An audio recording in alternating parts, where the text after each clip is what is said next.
ప్రభుత్వం వచ్చి ఈ 3 నెలల కాలంలోనే ఇంత హిస్టారికల్ ఎఫర్ట్స్ పెట్టాము అందరం. గౌరవ ముఖ్యమంత్రి గారు కూడా చాలా వ్యయ ప్రయాసాలతోటి సహాయక రెస్క్యూ ఎఫర్ట్స్ అన్ని చేపడతా ఉన్నాను. నేను నా తరపు నుంచి పంచాయతీరాజ్ డిపార్ట్మెంట్ తోటి ఎప్పటికప్పుడు సమీక్షలు చేస్తా ఉన్నాను లాస్ట్ టూ డేస్ నుంచి. ముందస్తుగా అందరూ అనుకున్నట్టుగానే ఇది వర్షం ఎక్కువైంది, తను వచ్చి సహజ వరద అనుకున్నా. ఆ తర్వాత రికార్డ్ బ్రేక్లో అసలు ఎవరు ఊహించిన విధంగా గత 50 ఏళ్లలో ఎప్పుడు రానంతగా వరద నీరు చేరడం, ముఖ్యంగా తెలంగాణ నుంచి అక్కడ పడ్డ వర్షాలు, అక్కడ వాగులు ఇవన్నీ వచ్చి ఫైనల్లీ కన్వర్జింగ్ పాయింట్ బుడిమే మన వైపు రావటం, దానికి మనం విపరీతంగా నష్టపోవడం.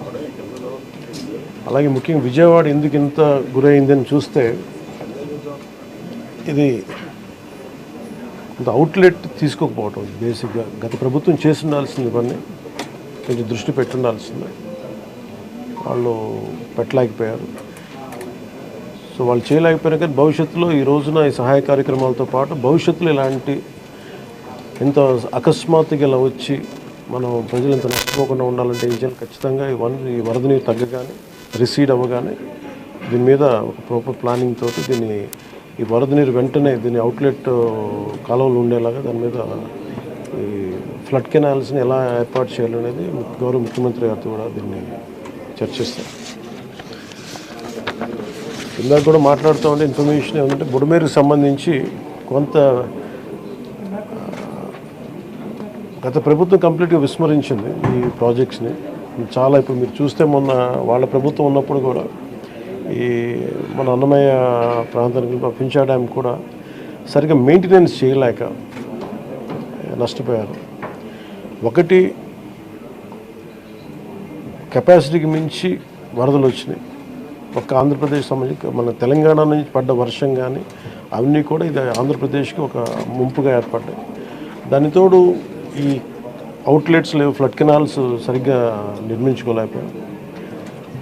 ఒకటి, మన స్టేట్ బైఫర్కేషన్ నుంచి ఇప్పుడు దాకా మన ఇన్ఫ్రాస్ట్రక్చర్ ఇలాంటి భవిష్యత్తులో జరగకుండా, నగరాలకు ఎలాంటి ముంపు వాటిల్లకుండా ప్రతి నగరాన్ని కూడా నేను అసెస్ చేయాల్సిన అవసరం ఉంది. ప్రస్తుతం విజయవాడని ప్రత్యేక కోణం నుంచి దీని మీద దృష్టి పెట్టాలి. అదొకటి ఫ్లడ్స్ అయిపోయిన తర్వాత ఆలోచిస్తున్నాం. ప్రస్తుతానికి సిసోడే గారు చెప్పడం, దీన్ని డిజాస్టర్ మేనేజ్మెంట్ హెడ్గా, స్టేట్ డిజాస్టర్ మేనేజ్మెంట్ హెడ్గా మా దృష్టికి తీసుకొచ్చింది ఏంటంటే, ప్రస్తుతం రిసీడ్ అవుతున్న నీళ్లు పెరగట్లేదు. రేపటికి ఇది మనకి ప్రకాశం బ్యారేజ్లో 5 lakh క్యూసెక్స్కి 5 దాకా వచ్చేస్తుందని చెప్తా ఉన్నారు. సో మేజర్ ప్రమాదం మనం తప్పింది. అంటే చాలా అదృష్టవశాత్తు ఇది భగవంతుడి కరుణ అనుకోవాలి. ఆల్మోస్ట్ ఒక 10-12 వేల క్యూసెక్లు రీచ్ అయ్యి ఉంటే అసలు టోటల్ అసలు మనం ఊహించిన ప్రమాదం జరిగి ఉండేది. అసలు మన ఎవరో కూడా అన్కంట్రోలబుల్గా జరిగి ఉండేది. ఒకటి, ఇది మేజర్గా చెప్పాలంటే ప్రకృతి విపత్తు. ఇంకొంచెం తక్కువ స్థాయిలో మనం డ్యామేజ్ అయ్యిండేది ఒకటి, బుడమేరు కనుక గత ప్రభుత్వం సరిగ్గా మెయింటైన్ చేసి ఉంటాయి. ఎందుకంటే వాళ్ళు అన్నీ చిన్న ఇరిగేషన్ ప్రాజెక్ట్స్ కూడా సరిగ్గా కనీసం వాళ్ళు ఈ లాకులు కూడా రిపేర్ చేయలేకపోయిన పరిస్థితులు ఉన్నాయి వాళ్ళకి. సో ఇప్పుడు వాళ్ళని తిట్టి కూడా ప్రయోజనం లేదు. ఎందుకంటే ఇది ముందు మనం ప్రస్తుతం మా చేతిలో ఉన్నది ప్రభుత్వం ఏమన్నా మేము ఏం చేయాలని ఆలోచిస్తామని ఉన్నంతలో మొత్తం కూర్చోబెట్టి దాదాపు ఇండియన్ ఎయిర్ ఫోర్స్ నుంచి, నేవీ నుంచి, హెలికాప్టర్స్ ద్వారా, అలాగే డ్రోన్స్ ద్వారా ఫుడ్ సప్లై అన్నీ చేస్తూ ఉన్నాం. అలాగే సహాయ కార్యక్రమాలు ముందుకు తీసుకెళ్తా ఉన్నాం. అలాగే పిఆర్ పంచాయతీరాజ్ నుంచి కూడా దాదాపు 242 టీమ్స్ని ఈ రోజున 262 టీమ్స్ని ఏర్పాటు చేయడం జరిగింది. ఇది వరద ఎఫెక్ట్ కాని జిల్లాల నుంచి ఈ ప్రత్యేకించి మన ప్రిన్సిపల్ సెక్రటరీ గారి ఆధ్వర్యంలో ఇది ముందుకు తీసుకెళ్తా ఉన్నాం. దీన్ని ఈ రెస్క్యూ కార్యక్రమాలకి దాదాపు చాలా బాధాకరమైన దాదాపు 19 మంది చచ్చిపోయారు. చాలా వారికి మనస్ఫూర్తిగా నా సంతాపం తెలియజేస్తాం. అలాగే ఒక 2 మిస్ అయ్యారు. ఒక పశువులు దాదాపు 136. అలాగే దాదాపు 1,72,000 హెక్టార్లు పంట నష్టం జరిగింది. అది ఉద్యాన పంటలు కానీ, లేదంటే మామూలు మన ప్యాడీ కానీ. ప్యాడీయే దాదాపు 1,72,000 హెక్టార్లు, హార్టికల్చర్ వచ్చి ఒక 15,000 హెక్టార్స్ ఉంది. అలాగే 176 రీహాబిలిటేషన్ సెంటర్స్ని ఏర్పాటు చేయడం జరిగింది. దీనిలో ముఖ్యంగా ఈ దాదాపు 328 ట్రైన్స్ క్యాన్సిల్ చేయడం జరిగింది. 6,44,536 మంది ఈ వరదల వల్ల ఎఫెక్ట్ అయ్యారు. దాదాపు 193 రిలీఫ్ క్యాంప్స్ మెయింటైన్ చేయడం చేస్తున్నాం.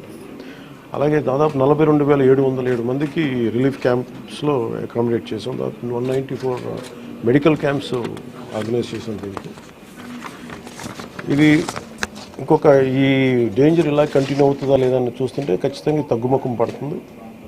ఇది గాబరా పడాల్సిన అవసరం లేదు. అలాగే మేము సహాయ కార్యక్రమాలు పాపం అందరూ కూడా పిఆర్ పంచాయతీరాజ్ దగ్గర నుంచి స్టేట్ డిజాస్టర్ సిసోడియా గారి అధ్యక్షతన గౌరవ ముఖ్యమంత్రి చంద్రబాబు గారి ఆధ్వర్యంలో సహాయ కార్యక్రమాలు, స్టేట్ డిజాస్టర్ మేనేజ్మెంట్, అలాగే నేషనల్ డిజాస్టర్ మేనేజ్మెంట్ అందరూ ఒకటే ఇన్ ట్యాండెం కలిసి పనిచేస్తూ ఉన్నారు. సో ప్రతి దాదాపు ఈ సెంటర్కి 600 calls to 700 calls వస్తూ ఉన్నాయి. ఈ సెంటర్కి ఎక్కడెక్కడ ఇబ్బందులు ఉన్నాయంటే అడ్రస్ చేస్తూ ఉన్నారు. అతి తక్కువ సమయంలో ఇంత ఎఫెక్టివ్గా పని చేయగలిగాం.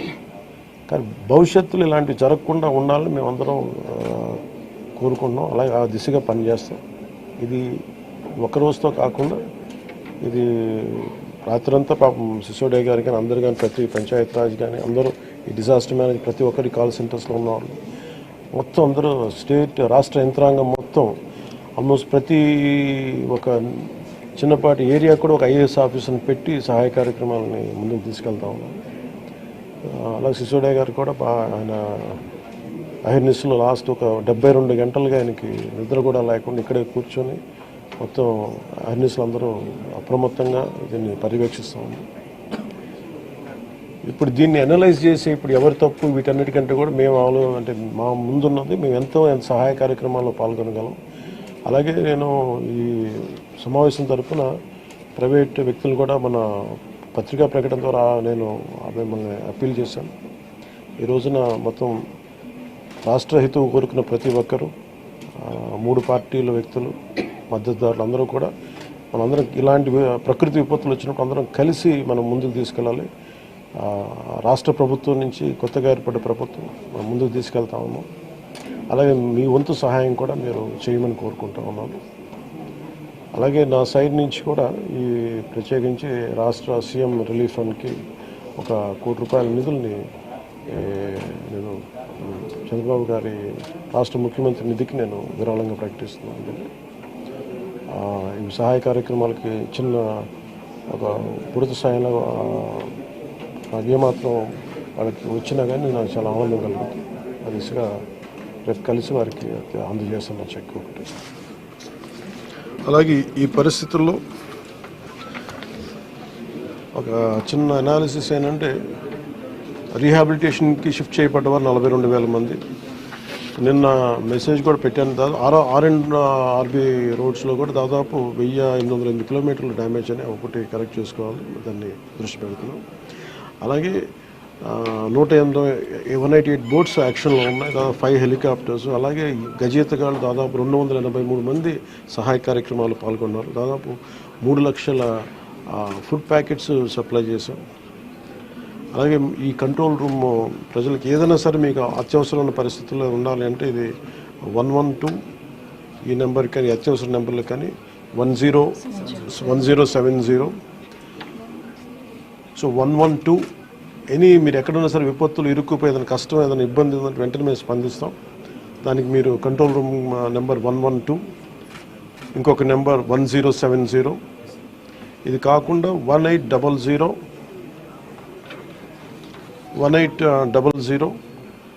4250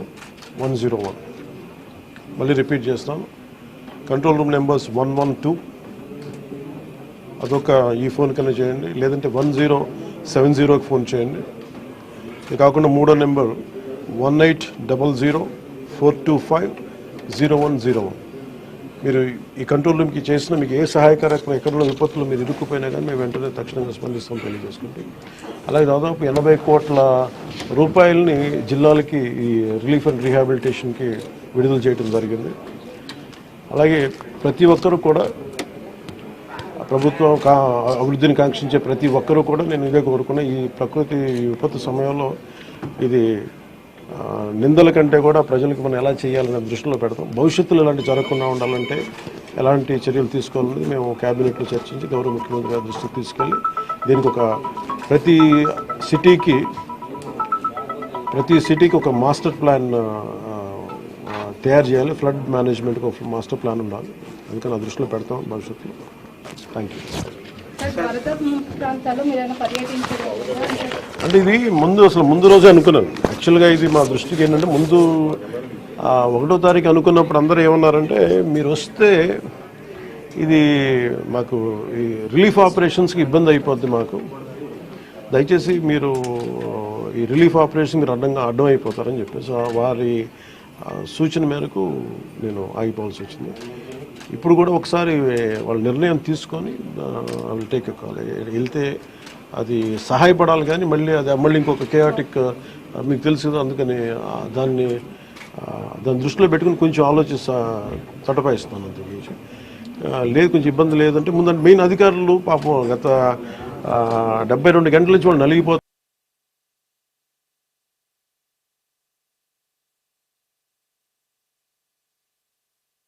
అని చెప్పి నేను దాన్ని దృష్టిలో పెట్టుకుని నేను స్వయంగా పర్యవేక్షిస్తున్నాను.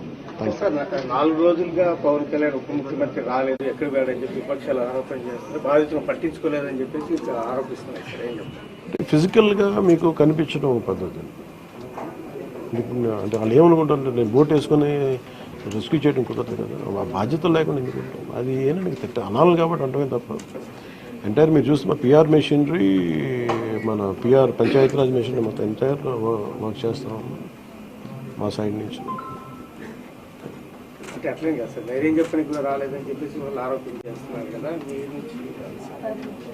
అది నేను అట్లా అనుకోవట్లేదు. అంటే ఏమైపోతుంది, ధైర్యం చెప్పడానికి వెళ్ళి ఒక్కసారి మీద పడ్డారు అనుకోండి. పరిస్థితులు ఎలా ఉంటాయంటే ఇప్పుడు నేను మొన్న పింఛా డ్యామ్ దీనికి వెళ్ళాను. నేను వెళ్ళి సహాయ కార్యక్రమం అంటే నేను ఒక ప్రత్యేకమైన పరిస్థితుల్లో ఉన్నాను, అది మీరు అర్థం చేసుకోవాలి. ఇప్పుడు నేను వెళ్ళి కూర్చుంటే వెళ్ళిపోదని రెస్క్యూ ఆపరేషన్స్కి ఇబ్బంది కలగకూడదన్నది ఒకటే నన్ను, ఆ సూచన ఒకటి నన్ను ఆపినాను, అంతమించి వేరే అనుకోలేదు. Thank you.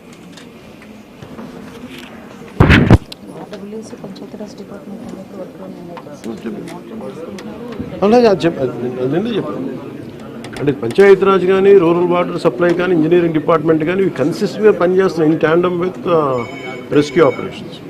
సో దాన్ని కూడా మీరు దృష్టిలో పెట్టారు. హైదరాబాద్ తరహాలో ఇక్కడ చెరువులు అవన్నీ కబ్జాలు అవుతున్నాయి కదా, వాటి విషయంగా ఏమైనా మీ గవర్నమెంట్ దృష్టి పెడుతుంది? ఇప్పుడు ఇది సక్సెసివ్గా ఇప్పుడు మనం అంటే దీంట్లో ఒక ఇది ప్రతి ప్రభుత్వం తీసుకోవాల్సిన బాధ్యత ఇది. ఇప్పుడు దీంట్లో ఆల్రెడీ చెరువుల్లో కొంచెం నాలాల్లో కట్టేసినవి ఉంటాయి. అసలు ముందస్తుగా వ్యవస్థలు కనుక చాలా బలంగా పనిచేస్తుందంటే పర్మిషన్స్ లేకుండా ఎప్పటికప్పుడు అది ఒక విచిత్రమైన పరిస్థితుల్లో అందరం వదిలేస్తాం, నీళ్ళు రావట్లేదని. ఎఫ్టీఎల్లో ఇప్పుడు మన హైదరాబాద్లో కూడా చూస్తున్నాం కదా, ఫుల్ ట్యాంక్ లెవెల్లో ఉన్న చోట్ల రావులని చెప్పి లాస్ట్ 20 yearsలో రాలేదని చెప్పి ఇల్లు కట్టేశారు. ఎప్పుడో సరదాగా మనం అది ఎప్పుడు ఈ జలవనరుల శాఖ ఎప్పటికప్పుడు ఇది కట్టద్దు, పర్మిషన్స్ ఇవ్వద్దని అంటుంది మళ్ళీ. కానీ దాన్ని స్థానిక మున్సిపాలిటీలు కావచ్చు, కార్పొరేషన్స్ కావచ్చు ఇచ్చేసిన పరిస్థితుల్లో మీరు హైదరాబాద్ చూస్తున్నారు. మనకు కూడా అలాంటి పరిస్థితులు ఉన్నాయి. ఇది సక్సెసివ్గా జరుగుతూ ఉండింది. దీన్ని ఎట్లా అడ్రస్ చేయాలనేది ఇది ఒక సోషల్ ఇష్యూ కూడా అవుతుంది. సో దీన్ని ఎలా చేయాలి, కొంత ఎడ్యుకేట్ చేసి కొంత అవగాహన తీసుకొచ్చి ఒక ప్రత్యామ్నాయం కల్పించి దీన్ని ఖచ్చితంగా అడ్రస్ చేయాలి భవిష్యత్తు.